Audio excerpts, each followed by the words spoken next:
edema ye no e was dialogue na mu ensam no ana Ghana man Penny's Excellency Yera John Dramani Mahama srem say just time Mr. Babio wadin sam etu Jan watchem say e kame esa Ghana ha wamo etimisi dan kakra no ebua wamo de ma adehia yensi bie no sebio eye etwamenebo wasi obi betimi esi dan na obekwa na odehia kwa han bia wasi we need 2 years advance ya kwapa ba bitina esansa wonso ntimi na abontinti na nso akoti mawuremu a na odi akohan Ghana ma Penny's Excellency say wane asoya wanom ehye adansie ho nuam ensam so ewo mayim no wamo ka wamo ho abom na wamo gigi 2 years and more advance wo mayim no wamo de hihye pa egu akwamu a se oyafunu yaw no obi ebe reporto eso obehan wo dan wo ba ya wo so baji 2 years ya ye do be famra kwan so wo so be hye.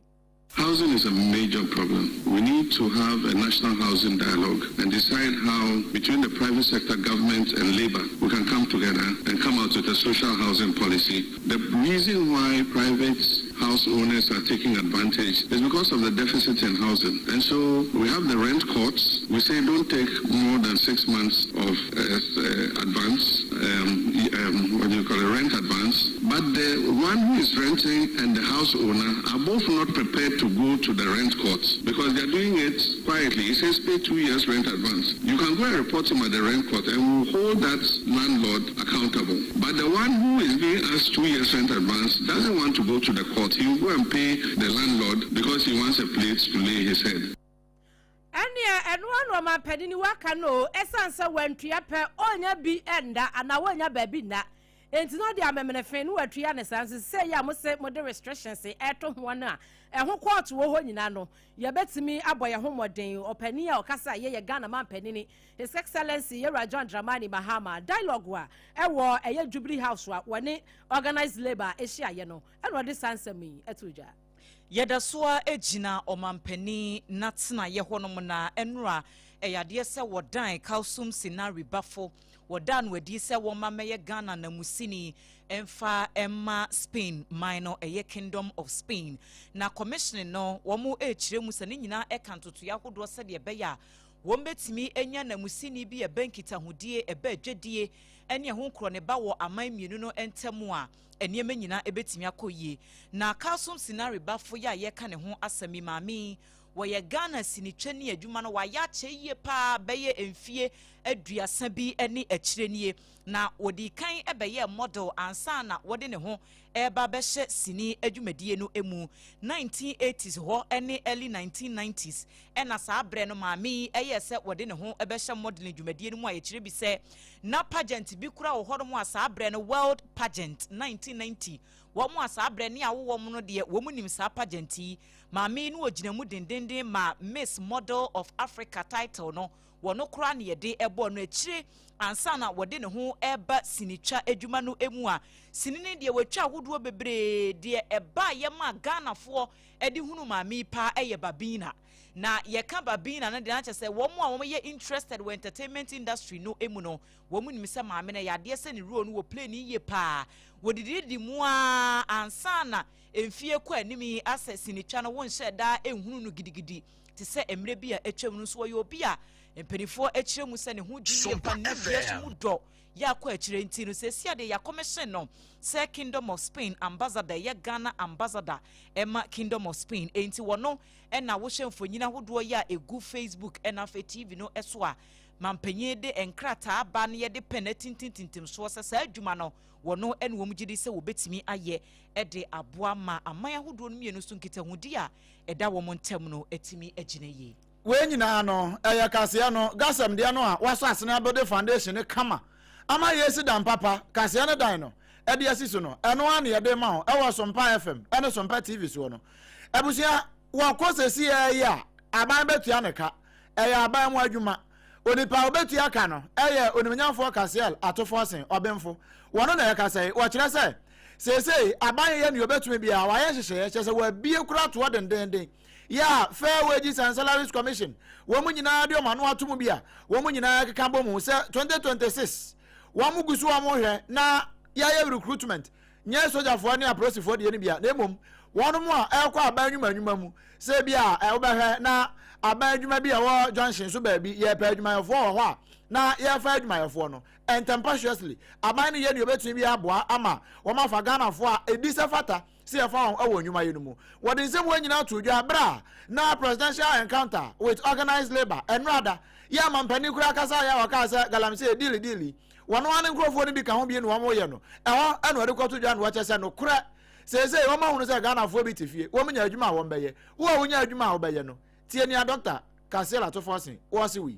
In the year 2026, so far, we have received from the fair wages and salaries proposals of conditions of service amounting to 7.4 billion Ghana cedis, which we are reviewing. The 2026 agreement between government and organized labor still holds. In fact, per the 9th November 2025 agreement on the 2026 base pay, government committed to engage with unions on outstanding conditions of service and undertake critical recruitment into the public service, all within budget constraints. In this regard, government has commenced processes for the recruitment of staff into the public service. Fair Wages and Salaries Commission has also commenced negotiations with organized labor on review of conditions of service, and very soon we will be approving them.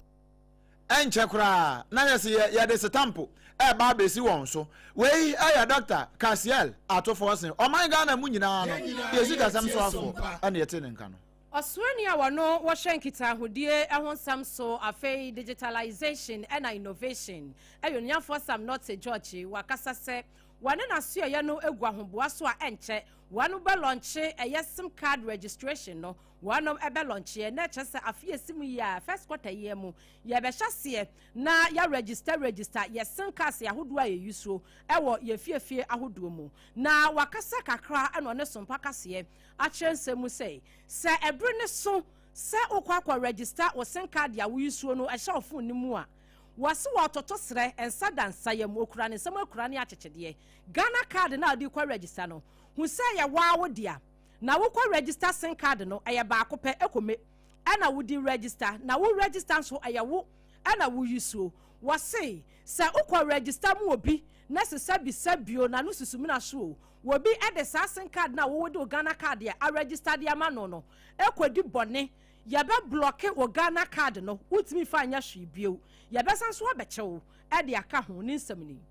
Someone will come to you and say, please register for me. Please do not register a SIM card for anybody who is not your dependent. Say maybe your own child or a family member. If you use your Ghana card to register a number and that number is reported as having engaged in fraud, mobile money fraud, and it's investigated and it is found out, the device is going to be blocked, the number is going to be blocked, and the Ghana card is going to be flagged. We've decided to be flexible enough to allow that Ghana card do another registration of a new SIM. But if the same Ghana card is found to be involved in more than one in mobile money fraud, that Ghana card will be blocked and barred from being able to register a SIM in the country.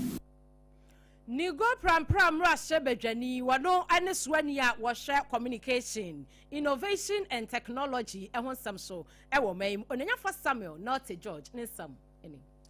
Abusiama yemfa wo enko omei emrase bejam na committee ya wo mne shama no ne ensem so ranking member wodaso eye onunya for Samuel Abdullahi Jinapo na wode ato mampani John Dramani Mahama ne NDC aban ne anim se animanimu ya Wompe emergency cabinet meeting bi enhia sade beya wombetimi atanse atoato adwenen afa ensensema hodo ne tensions a free Middle East eye Iran for womontokwa yi a na afa nso Israel for nso namfa US for nso de wo ho agim no wo kyerese tensions no eyade bi hadwene ti esese empenifo ehye na womo eka ho asem na yeka ebeka si o na Israel na Iran no nso ekoba nyina na dwedie ho nsem eyade se nya sunsunsun asobone ewo man Ghana wo se na nsemu o hye energy sector honom a prices ahodo efa fango ni chuchupa ni crude oil no eno ho nsem aba yate se ebo no epejepeja mu kakra ne ba yete ha de yenka ho asem ayenhye han ya obehu se fango eye petroleum product no eno so empejemu aba ede aho kyere ya no odin na ebre Ghana fo wabra wone nsemtwerofo edi nkomo no sei ene wode tuja What the government should do is to step forward and bring about relief and cushion Ghanaian people, as President Kufuor did, as President Akufo-Addo did, as other leaders are doing today across the world. Well, the hypocrisy of their politics and what they did for me is one thing to be commented upon, but in my view, it's tangential. The most important thing is that they should show leadership. The government should convene an emergency meeting. They should convene an emergency cabinet meeting to discuss the situation and find a way of bringing relief to the Ghanaian people. Because at the end of the day, what is important is the welfare of our countrymen and women. They should find a way of bringing relief to the Ghanaian people, especially so when in opposition, they had all the answers. True leadership is tested, not in comfort times, not in better times. Ene ya yekotie ye eye onunyanfo Samuel Abdullahi Jinapo wono ene ye ranking member ewo committee a womo hye amanoni dwumedie ensem so ewo mei emrahye bedwam wono kro ya eye damango mrahye bedwani se etiefo beka ya eno ada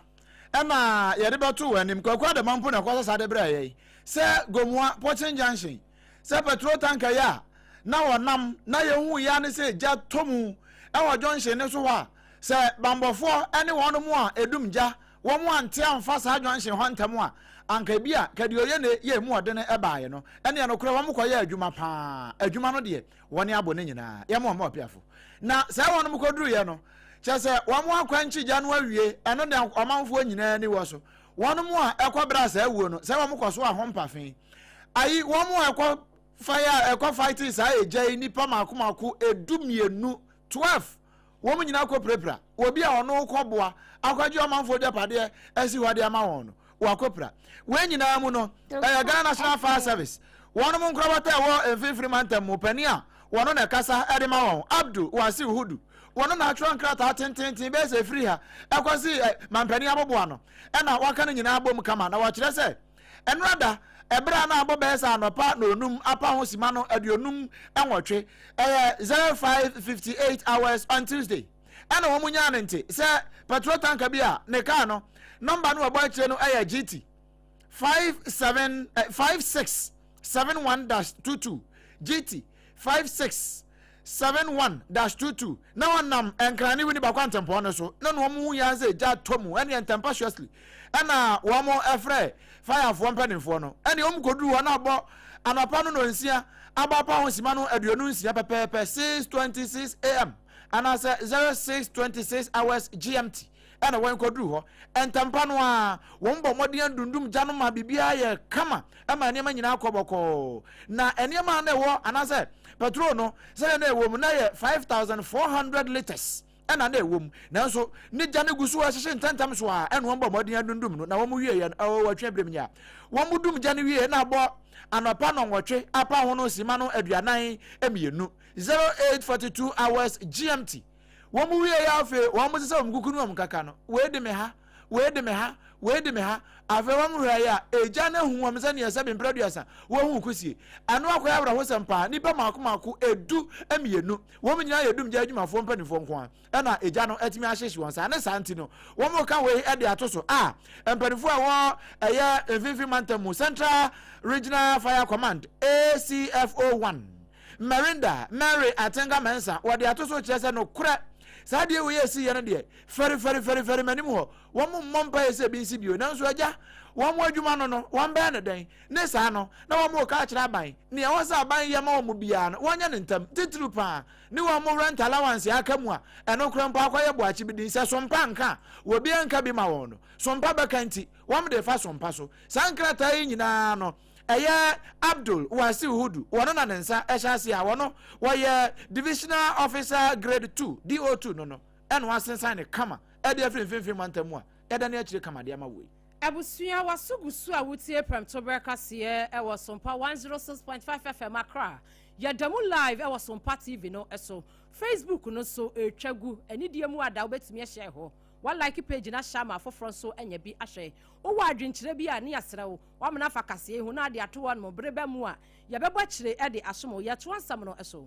e won nsam foforo mu ade hia wonom edi dwa e wo dome edwanim dome e won nkena ha ya ye to wonom asase so SOMPA 106.5 ye wo dome na wo mu kyere mu se wo mu ho e na MC ya wo no wosom wo mu abokọ bi ene ne mpatam nyina nti dome market wa side no wonom nyina ehyase Ora Edmond Agbo wabre one mu notice se womo entisa womo nkuku no womo kaka nyina mfiri kwan ne ho na womo pese womo pave way na ahyanya edi ahyemfie e wo kwantempo no so e wo dome no womo so ho ha womo esa se wo pie mu wo dome agyae wo twa mu kura na sabi one shot left right and left again ya wo be ho ane se abobo ya anase moto ya de besesa wase de enkame ekade enka bobo ya asesa amase esa se womo akyira ka so wo kwan ne so ma wutu ani ahu ba bia na womo nsam mu no ene womo ne sompa kase atwetwe nkomo akyire mu se ebra MC ni baaye no waka kyira womo se womo abosumi nsia womo hyase am aboa wo ho no womo pe ba bi di ama womo na maame ba ko abia ya yedwiri womo niema agu a yedwiri womo structures yagu a wono mo ekasa yi ne di no obaya wone na de sompa ye mpanifo kasa no se bia ye kura wono obaya ne ye de ma no no nani eba ne ho so no na maamefo foforo a occupy sa press ne dada na kyese obi aye hurry up akwatenam enti wono sese ni watra ba 10 years ebra ye dwiridwiri eye womo esoto so ene womo table so ne de keka ho ehene ene wonfanfa onyame nsɛmni 10 years de medibro aya na me wa me so me pa manu aduane kakra yanka bi se mente hwe impo be na hin me yare ofie na mo friend bi se kwafo aba so mo ba bebubu ye container na se ye na mo ma ba bi enti na ba fra o hwe ha ma ana kire mi se o ma ko asi inside ho ba bi ya kwa wa mo ko orun so ho ye nkrofo fofo edia wa mo si ho ye wo mo de enti wo a wonnim na wo besi wo ro ba bo dua ama wa wu enti obi a ni wa ho no mo de ho man some cars are yes, into the study again, baby. Until then, star on baby, and we see beyond better baby, and my no more upper jack container, and son be on my baby. And that's all they are. Yes, Romu Buhari, I didn't make a free fear by a mobile container in ya. Yes, be crying, me by me ban I was sick almost baby that almost MIM Omabuasa container in the until the summer to a minimum, the need that showing an ready for seminishafo enti aban onka bi man Maame obaya wodinija ewo dome edwanim wono wo kwan ne ho bia ya MC e ma tumi si enko bubu sanse yabo wanom nka ye no ma ya sobrachi atra wanom anti dide no de rapture e na abayi e no ne sompa e kase atwetwe nkoma enu achi no edwadifo bia wanom so se ene de wo ma no aduane nyina yabo agu wo mo so nsam e kakrani mobile and mobile baby shop no maka money after be dia me mobile baby inside one baby am up inside ya ko na ma no say why o ma dia e so on tiri ma ya fa ye ne ma ne ma ho e ma ho china ne da so na de ne ya ba on ma ho su baba ye dia so ma ka ma ya tin ti be o space no re dia ni ho ala ma ba na po mo su mobile baby ba mo su mo bo ne pa ke ne mo ba ma ni ti ase yi ni ma ma su mo bo ala ma fu ni na se bi dia wa ha se o se bi dia o ma tra ma ya pa ke ala ma so mi o ma pa ke containers ni na dia ana omade na omushaye ne die ya ni si ka ye benya MC ne na kasa ya nya no ana ye de ko ajo asafo a honso se benya honso no ane na akasa no wahu die ekoso but na na omade ma na ni sa eti e sha ka bo ma ye me kakra e den e ka ho na omusa na ye me kakra ka wo mpiti o ma be se ye ne manyina yo de ye kwa no omabodua omafo ase abodua ko sie kubu wo se e ba wa na wo client ye wa ka da community me mesisa so ate ye wa nyina ya ko ya ba mesia na ya den ya de eto ade na se sie ya mama ye se ne ma ne ya kore ebra yensem treni na nafia duku ekopie mu ewo dome edwanim no adehye no ensam no enti no adehye dome ya ka kire mo enche mo mensini aban krache ana afei mo mpanifo a wo mo so mo ewo mrahye badwamu MP wo mo so ambe address constituency na san ya me so ma ye billboard kakraka ediasi crossing ho ntumu kwohia mo nsem wanyina mo fangu wanim esanse wo mo nti enaja mo nso mo ho ena wo mo nso ewo ho mamo na bibia etumi akoso adehye wo mo didwa ewo dome wo mo ye saponsam eni abusuan yeda so ewo adwadie ensem na yemfa ye ninkyeremu ewo mfimfin mantemo nyankoma se ahenkuro dwam ewo asen south mensi no emu na adwadifo ma ewo ho no wo so adwala yi wo mo kyerem se mensi krache ya wo mpotam ho no nyamfo Jonathan Brikran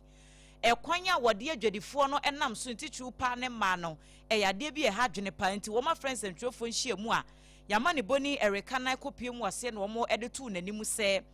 wɔn wɔ hɔ ano wɔn te sɛ DC sɛ yɛgye wɔ bia 5,000 Ghana cedis 5,000 Ghana cedis ne kora na wɔhwɛ kwan yɛ ɛfa so gye sika no de afiri wɔn hɔ no a entwa yie san sɛ yɛsi yɛbɛtwa baabi de ama wɔn wɔ dwa ne mu na wɔ bia atena hɔ de ne dwa na saa 5,000 ne kora wɔn kyɛm sɛ yɛ illegal kwan a yɛfa so gye saa sika no de afiri na wɔn nneɛma no wɔn tɔn ne kora no ahen wɔn nya wɔ so ya location ko ayɛ 5,000 na woyɛ no so firi hɔ no wɔn se wɔn kaayɛ no adwadifoɔ ne ka so okay wɔn ate sɛ saa na mansin krache so wɔpɛ so wɔyɛ ne nneɛma de a wɔn ate na mmom wɔn wɔ hɔ no ma ne yɛse anadwo ebi mu afa akyire akwakotua sika bi a wɔn sɔre yɛ no na wɔn a wɔn wɔ spaces ɛwɔ nyankumase ahenkuro dwa ne mu dada wɔn di wɔn dwa no yɛbɛyi wɔn nyinaa de afiri hɔ ankrɔfo foforɔ a yɛnnim wɔn a saa ankrɔfo no kwa no wɔn nte kurom hɔ ɛne yɛdandan beaeɛ no ɛde ama wɔn sɛ wɔn mfa ni dwa enti ɛmɛdwadifoɔ no wɔn adwa lai paa wɔn nsɛm a wɔn de to dwa ne bi ni Wama die sika 5 million. Dada baby ayetse no. Wam se table kitwa bia betua 5 million. Yetua wie nya busumi sia kra. Wama abese wo mu tu yen. Na ye ho no ye nipa nwotwe na ho. Ye ntwe 80 million. Enya saa. Omo fama ye. What dey dey ma himfu nti mo ba ye nkasa ne ade amamo. Da bia mo ba ne ye de amamo. Na mo wie to ade ye sika na mo saa tie. Na mo pesa mo kere ye say ye dey ama ye kodi dey. Nti omo ma ye dabre. Ye ni abroche say ye maten ye buo fie ye buo ye kunu ma ye hwe enkwala. Ye to me to force. Me to ho and I say force for ye 5 million. Before that ye dey force 450 cedis. Mitia. Ejom hima da dey 5 million. Mitia. Last week me won na da ka tell say me time me table ni fi ho. Na wato ho ma container in fact na me didi. And I hear me condition so na me person me ni be yiyi. And then me buy ye to foundation. And ya time me table next baby.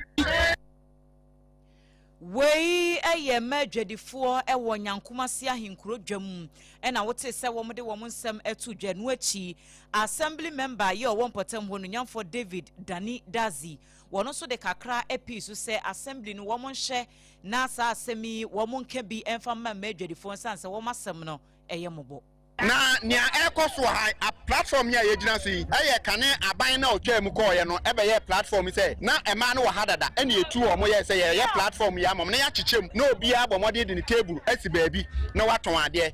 na ewo ma contractor na ntumi amabiom sa na se de ama na metena apata no so na omo fo omo table gaga omo to anamo abegeje omo 500 Ghana cedis obi a wo ha bia say so otua say sika no for registration omo nya wie so a yes, Obeba no table near times went 3,000.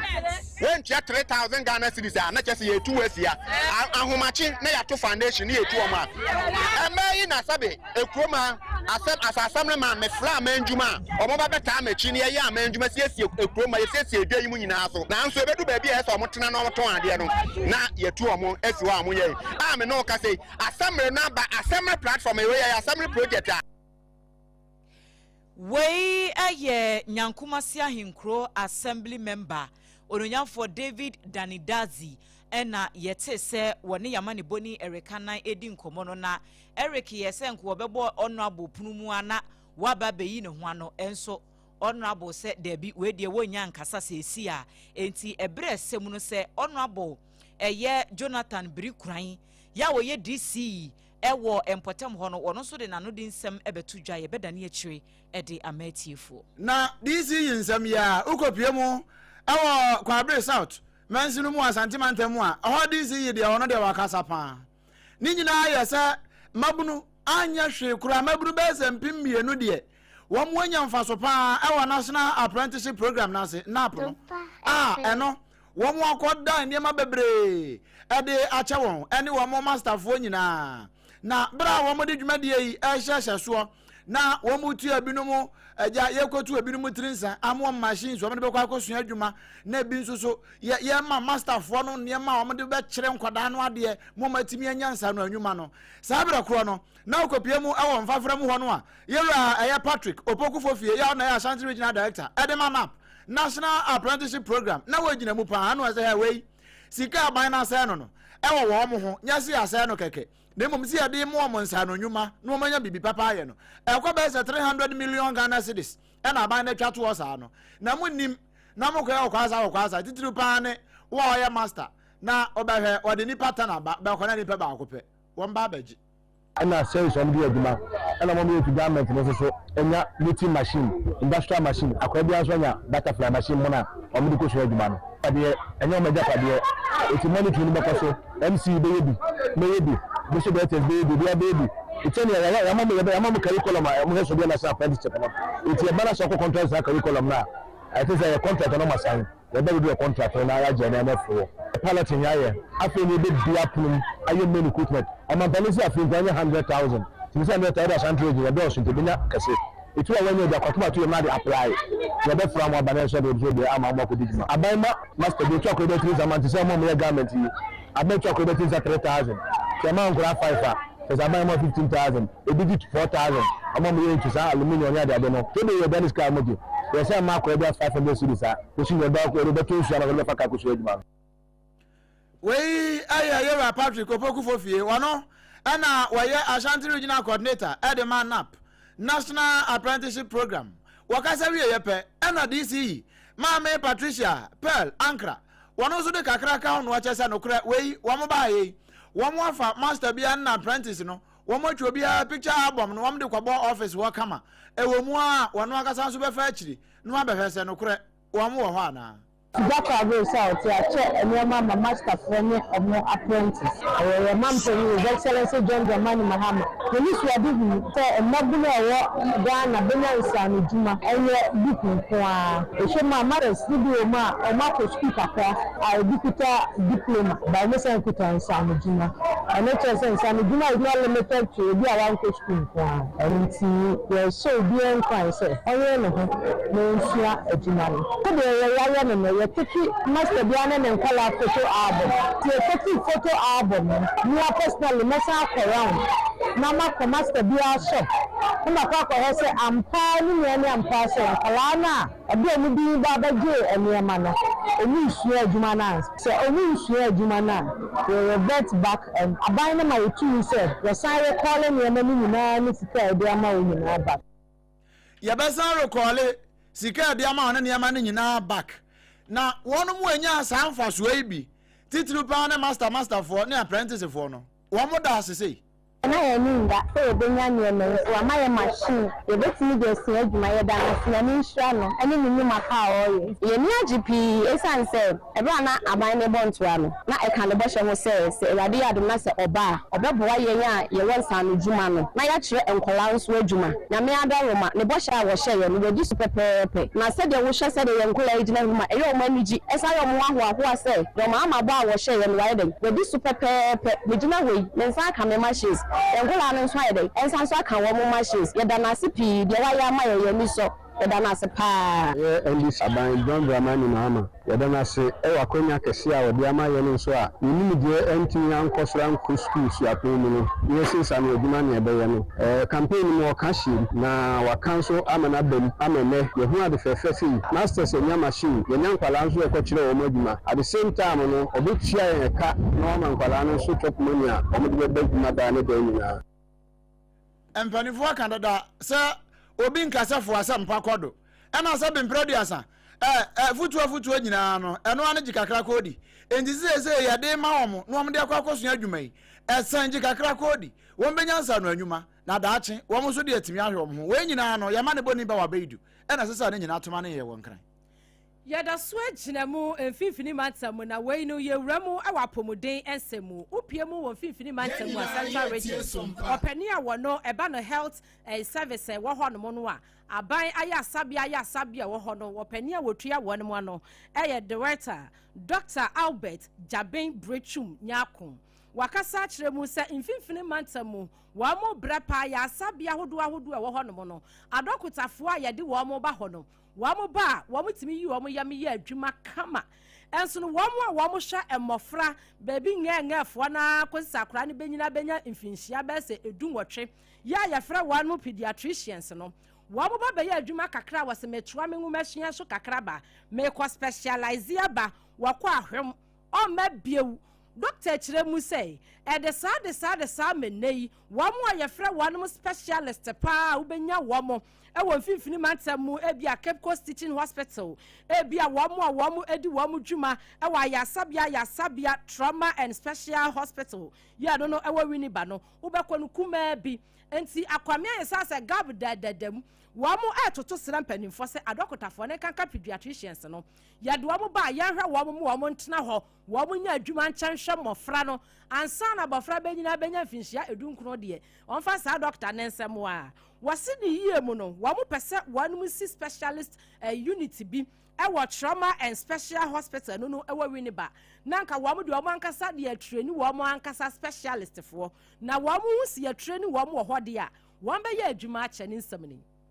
Inequitable distribution of specialist staff across the region is a challenge. It is not basically because specialists are refusing postings. It is actually because we have very little number of specialists here. In fact, for all cadres of staff, I think the central region is lacking. We are not having our adequate numbers. And when people work for some time, we need to grant them study leave to go for advanced training or further training. I would say that things are quite difficult here. And so after serving for a while, when these cadres of staff are granted study leave to go and study in the bigger cities, especially Accra, they often do not return after gaining the added training. So the number of specialists in the region is very, very little, especially in the Ghana Health Service. Openi okasa ye Dr. Alberta Ejabin Brichum Nyako. Wano and up mu finfini e mantamu a Ghana Health Service no wa yo amopani kwakyerefo e no ne SOMPA kase ye nsam kyerefo e twetwe nkomo enti adokotafo no pediatricians no mukọ a munya adwuma no enche e mofra ne de Nyankopɔ de na domo na mu hwe wonu mu yiye. Yedasoa ejina apomuden ensem no emu Professor Anthony Adolfo Ofosu wono ena e kwankyerefo abedi akire a woda Ghana Health Service ano na wobokoko se na nsemu ebetimi abase pandemics ahoduo bi besan apagya ni mu esanse niema bebre na asesa ewo ewie mu ye ka climate change ho asem afei se ye mpotem ne ye mantem ahoduo no esu ne ye ban bi ne activities bi ye koso to say environmental degradations ase a essay ene sa niema ne nyina no ama enewiase no enti sese de kane no na etie biem wose na nsemu ntemu a COVID-19 ba ye hwese de wo man no ye husifa ekire ye efa ye wo mo a efiri mu ananka ebi asenka ye health system no eye de ano odin ya nhyehyɛ no bibia de na akwan mu a anka ebi ade ye hu na wose ye kɔ anim no esese aban ehunu sɛ eniema sese wiem nsakyerɛ ne sɛ de mdi kan ɛbɔ so no enti si ebetimi ama Ghana ye tintim ye nan na ye health sector hono ya ye nhyehyɛ ye ebetimi aboa apɛ akade a ebetimi aboa pomden ehu dwumadie di a esese saa bre ne ye no na ebi a yetena ho eka no tum na aban na ntu ho anamɔ a yete wote ho be wonse ya de foforo bi a no ɔden emframa bi a no ɔden na aba bɛbɔ eba sanso de a edin sunsuanso bebre a enye sunsuanso pa ene bebre o man Ghana yentie ne nsɛm. Building resilient health systems that can offer quality care to our clients in a way that is comprehensive enough. But then at the same time that you're doing that, there's always that awareness that, things can change. And one of the things that can really change and test the resilience is what happened when we had the COVID-19 pandemic. And I was trying to perceive that given a lot of things that are happening, climate change, the environmental degradation and all that points to the fact that viruses jumping especially from animals. Abusia panyine ya wote se wakasei eye Professor Anthony Adolfo Ofosu wono ene ye kwankyerefo abedi akira woda apomden ano metre Ghana Health Service atena ye honom na san hyehyɛ akuro ye ene nyade wa hodoi eya na emu kase pa no wanhwe ne yepe na ye efin ana de nam sansam pani aka ena babro no kura aka sa ahonedie eno ena etoa eye nyamesom papa no eno na etoa na so collect pa na eno na nam so ma ukopie mu wongrotu ahodo be sensia a ewo eye ewutu Senya West mansinu mu a border efin pa amene won ama sese mene wo kasei empanifo ayese wo mo ntena ho e ma border amanfo asumbe se mfinhia aduosia enie no momoden enye wo mo so kra eno nti abankrati pani event se onimnyamfo akalala nyameche Egan wone eye Mrachebe Jani, ya ojina madeshi ya utu senya West. Mensi no Gizela, tete agbotui. Wanene nyina kabom. Ana wanu mwako tu border se ewo mfafra mu ho. Na utu mfimfi won kroto ma kunsia no. Womu yetutu bola na firi wo mpota mu no. ADWOA. Womu de no achepa obra kire sei. Na bebre gu ho. Afe agufu krodia ho so saa. Ana utu breku. Utu bodwiase. Boye bodwiase a. Ho sei womu bebre. Ana bontrase. Na bra womu kotu border ne wiye no. DC oromyamfo kalala. Igan nyameche. Waka kakra chire kwakwa demase. Asa project no every 2 weeks bia no ire so mo a yedi anase esisi hen market cause hu say jashishe na ehye no ni go play ballers a ya ma me no ne papa no omo yan wo ball omo yan market home no ntina dey sa we ne ba no apart from no so no say yare no ba sha say fi market home because say market home esisi home a no mama na yare aba market home na no mama na yima aboko akoto no bebe fi no wo be adwan no e de yare aba. We onomanyamfo kalala nyameche igan we ya pe ena ahemfo ya wasa nkroto anyina so no wo mde kakra ka ho ena wo mo chese no kure wo mo da so adeso akase pa ena mpanifo baboa afiri ho ma won so na me kan ball na che 30 years ni na ya senga be free but ya na asaba na eda ho ha be pimu ende ye DC ane ye MP Gizela na nyame ya dom na abanya mo mo kwan se mo meyi a de kan se be da o mo ase me ka tenso nyame sha no nyame ma na oni se na adwuma pa na o da start no de adwuma pa no de nyame ma na oni na ntumi mfa nko ni isu ben nti nkofo fa bola no su wese wo ye nyama ye udu bola ne ti o mo so nkofo mu smoki wo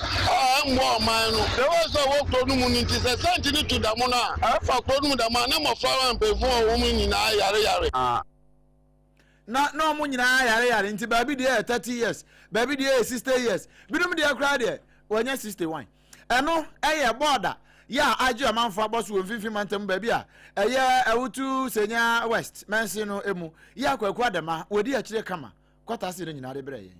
apomodimu nsɛmwa ne agusu a yɛgyina na ade hyɛ wɔmo ɛwɔ twufu adade kofi ya no ɛwɔ twufu atimɔkɔ akrosi ne badwane mu wɔmo na element yi wɔmo ɛtoto srɛ wɔmo MP TD Von D afe wɔmo mra hyɛ badwane ononyamfo Isaac Yosen ɛne nananom a wɔmo wɔ mpɔtam afe aban wɔmo frɛw afe ahyeya wɔmo ɛhyɛ ɛyɛ apomuden ahyeya no so wɔmo frɛmo afe aban adwumaku a mo so mo hwɛ apomuden ho nsɛm so no wɔmo frɛmo wɔmo sei wɔmo wɔ chips compound bi ɛwɔ twufu adade kofi hɔ ya eboaboa adehye no ehwe wo mo ayade a enso sense enkanea ni twufu adade kofi nti anasefo ayade wo mo ba ho nyina no wo mo efo so ekwatena bia ya wo benya kanea nya eyi network enti no obi ho no mo anadwo wo ba yade ade mo akodu chips compound ho no na nasefo nyina obi yade ho wo mo adehye pi na saa kwan no so wanu mati na nanum nsia do a we ye beka sa nya wo mo nkrawuo wo mo tira mpanimfo se wo mo nya bibi emfa ho from clinic haye adia nurse ba ku pene wa ha ana nurse ni su light time ni haninti nani nka ha ye about 2-3 na oko anado de sum ayali ni ada ho ada clinic ha ye nya obi manu hwe no ya ye ble wa ha papa enti ye pa mu chewa mu ma ye nurse ni enka doctor ni onu nko a anoma etu ho ni se clinic ba ha no bebe na ba eko we ba ne beso na oko e ma clinic e collapse na doma sesi no asaso ayeyi onabo jamna eboa ma ye de immigration sesi no masa ba be eduma na mo de ejuma yin so ba no kwasemi ni oba 1970 o ti be bi na be ejuma and then so obia pe network da ni bibia night so ni wa o ti mi ejuma ente ba sa no o ti be bi na ya oba e ba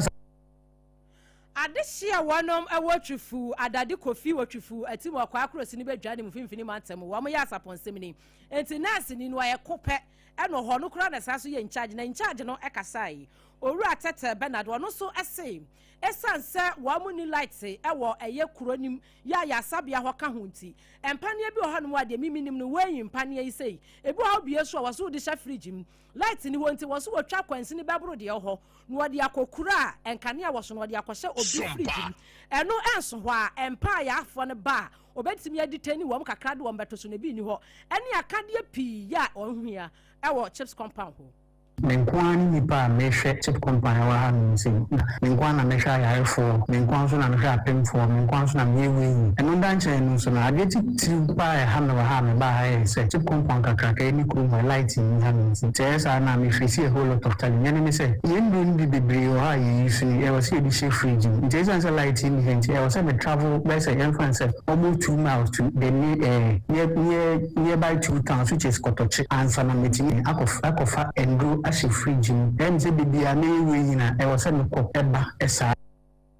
nani anase kwa wapa se wo free chufu adade kofi e ko chufu Kotochi ansa na wodi wey mpa ne ehu nro akwahye obi fridge mu dia nasi ni Nyankopon hira wate Nyankopon enye okese panti mpanifo ntwani enkwahwe adehye awomo ewotwufu adade kofi na wan mo bre yensem treni Thomas Opon ene de sansemi esomye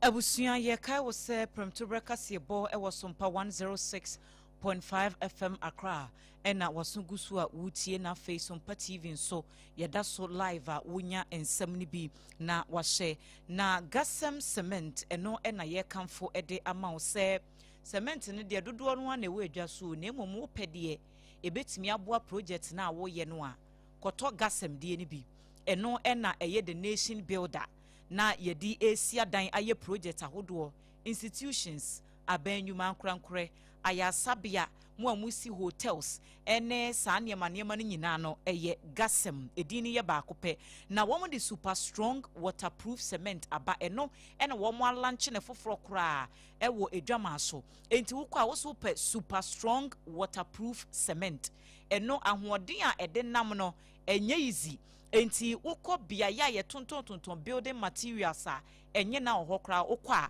o se ope gasem eno eni edin ba kope ewo edwama so eba edansie ensemu a na mamensan emmo wamane se ewiase eweyi enuane ahodo a ye di nsu a ye nom ebinim no wo mo bola ye tuasi ho be 30 years ni afi na mpenifu akwakotu asie enti de bia na nyarwa ahodo enenam enti bia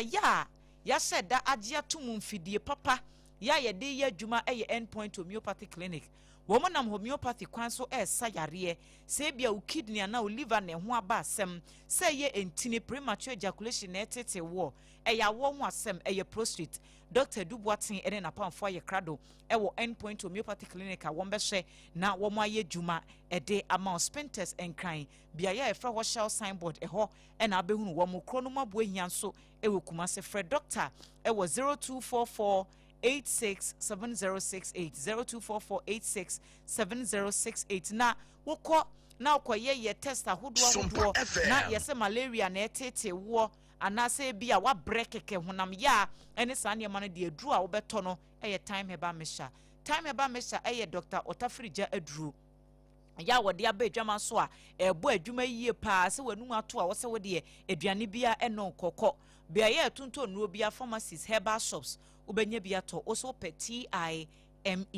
0244 417 669 0244-417-669. Kasa natural mineral water eye Kasaloma Ventures womonsa no adwuma ensuo papa ya sonson so emukrojin efi ene kekawa bi anim program bi a wo ye utimi ede bi eson wa hoho Taifa enkran back hospital nechi ho eho ena abehunu wo mo numbers no eye 0206469430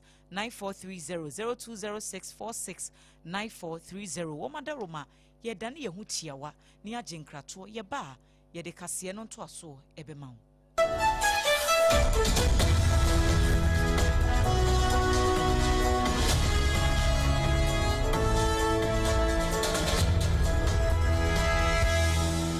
Point homeopathy clinic Ghana had you be an say prostate na baby omutimi screening ema hu ni ye etu ase a na endpoint homeopathy clinic anase kidney liver problem wo fa baby na ajuju na de fa ne premature ejaculation no a ba ma bi a wo ne wodofo akwakwahia asa wo di ne ho agro asa wo to nte ene ye bra endpoint homeopathy clinic na ye moa wo ema ne mema mo pa wo endpoint homeopathy clinic wo mo da mufua yare bia infections bi ne wo ho anase bia wo hwa wo fa baby na adwodwo kidney problem prostate deɛ ɛyɛ endpoint homeopathy clinic kuma sɛ wobɛhu endpoint homeopathy clinic ɛwɔ kronoma boy here ɛna akra ha nso so deɛ wɔn mu gyina mu ankasa ɛwɔ spinters baabi friend share signboard no woduru na wobusa sa wopɛ endpoint homeopathy clinic a obia ɛbɛkyerɛw frɛ endpoint ɛwɔ 0244 867068 ɛna 0274234321 endpoint homeopathy clinic a wɔn dɛm fua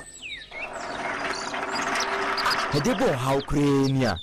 ebo wa hweme wolwi busumi bia na nsu afro na hu nyina awrewre we ka ho a busumi mienu a mepenti me hu nya menye me ho kra biom ebo kofi pa na se wontumi mfa painting kunti anzi o hwe ohaw no ewo dan no mu ankasa o nti we dey man den edan po se me wi o simple kra Gasem super strong waterproof cement omo cement fofra wa ye no abefo kwan so a ebo edan ho ban free nsu ho nsu ho ban bo eni se we dey repair sen kwan o da bi ominia eno ne man dance no hwe wobetumi dia sowos ya nsu ano nom no ma wo penti kra na e wa wai ano ana wobetumi nsu die sidan sa wobetumi dia foundation block work plastering chese cement ba ko a wotumi di sidan na samma banbo mapano no wow Gasem super strong waterproof cement ba ko ye di sidan na sam bohun ban sinu ye preko Gasem, the nation builder.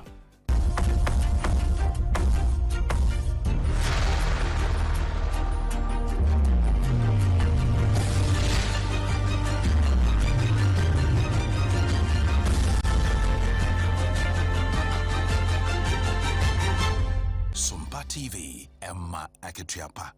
no kure Emma Aketiapa yɛde nsɛm no ɛkɔ akɔwie ɛwɔ amanɔne Israel ɛne Iran US ka ho ntɔkwa no gusu gyina mu dendenden mene wo ka sɛ yai Israel sɛ Iran for wɔn intelligence minister yɛfrɛ no sɛ Ismail Khatib wɔn ate no sɛ to no na wɔn de ade aho na fa soro wɔn ayi na hwiri hɔ koraa ɛwɔ bra wɔn to strikes ni bi ɛkɔ Iran akɔ ka no afei wɔn kyerɛ sɛ Iran wɔn top security official yɛ friend sɛ Ali Larijani wɔn nso so nra nkoa wɔn nso wɔn atene sabe ɛde afiri hɔ nanso Iran foɔ no wɔn mo yɛ din titiri paa ne intelligence minister yɛ friend sɛ Ismail Khatib wɔn mo bɛso wɔn bɛka no ho hwee saa bere yɛ mene wo kasa yɛ Israel foɔ gu so yɛ wɔn sɛsɛ adan sɛ wo TV ne so na Facebook ne so a wo bɛhunu wɔn gu so sɛ adan paa ɛwɔ ɛyɛ Middle East mfafra mu hɔ titiri paa ne Beirut no ɛwɔ Lebanon hɔ ne nyinaa sɛ wɔn de pɛ Hezbollah foɔ no wɔn mo ɛna wɔn pɛ wɔn nanso baabi a wɔn toto ɛyɛ adeɛ ne fa no yɛayiwie mu ahunu sɛ sɛ hɔ no nyɛ Hezbollah foɔ na wɔ hɔ ne mu hɔ no yɛ business center ɛna Israel foɔ de wɔn ani akyerɛ mu a wɔn mo saa dan wɔ hɔ saa no yɛde ani gu so de akyire nea ɛwɔ akyire biara no yɛde bɛbrɛ tiefoɔ ne ahwɛfoɔ Ebusua ensemi so ena yegyina ensema hodo a yede beso mo seprem to breka sebo ye free SOMPA 106.5 FM Accra so na efa ye branches ahodo ya hyeta wo my Ghana mu a SOMPA TV so eka ho Facebook YouTube na ye website www.sompaonline.com yede ensem ni bi nso egu ho a wotimi nya bi kinkan yede ni nyina esi hanom sei wakenkan fo no eye me ADWOA ASARE every imene OBREMPONG na kwaku ampoma wodema chi amene me aba Abena ADEPA Kofi ebusia na mu nyina mu ase ama mo ne hye eniti